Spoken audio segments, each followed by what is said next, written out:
Every one of us as a human being has a unique life story. The mission of the Wisconsin Humanities Council and the work that we do is to help people explore their own stories and then to explore the stories of people different from themselves. He took money from us. I thought he probably just took money to get home. By understanding those stories, then we are even better able to solve problems together, to make community together. The main ways that we do it are through special initiatives like our Working Lives project. In a variety of ways, invites everyone in Wisconsin to think about what work feels like to them, what it means to them, to share those stories with one another. Work is so fundamental to who we are. Tonight, we're going to see a group of people that are going to bring the topic of work from a very personal point of view. And this is really what captures what the Working Lives project is all about, is what work means to you all as individuals and as communities. I'm working during the day, and she's going to go home. She had her surgery. It went great. She is 100% better. She comes up to me, hugs me around the legs, looks up with these like big deer eyes, and then turns back to her parents and said, "Can't we stay one more day?"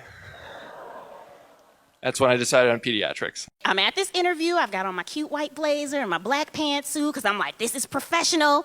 But in my mind, I'm like, I think I'm the person who gonna be doing this when she leave.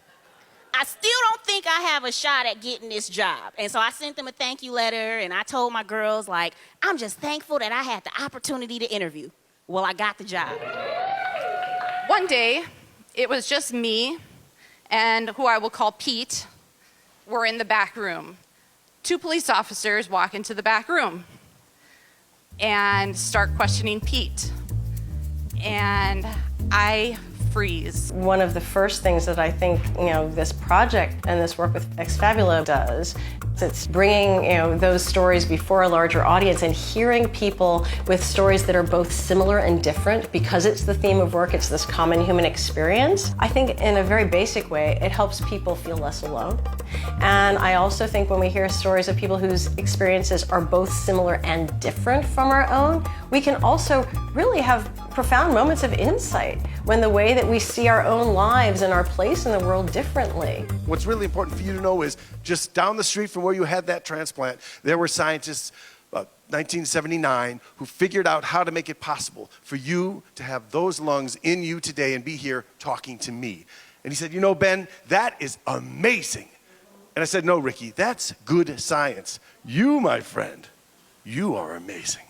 A year later, after filing 700 and something stories, working 18 hours a day, literally crying over my articles because my editor was ruthless, I returned to Wisconsin and I went to Marquette University, where I graduated with honors in 2012.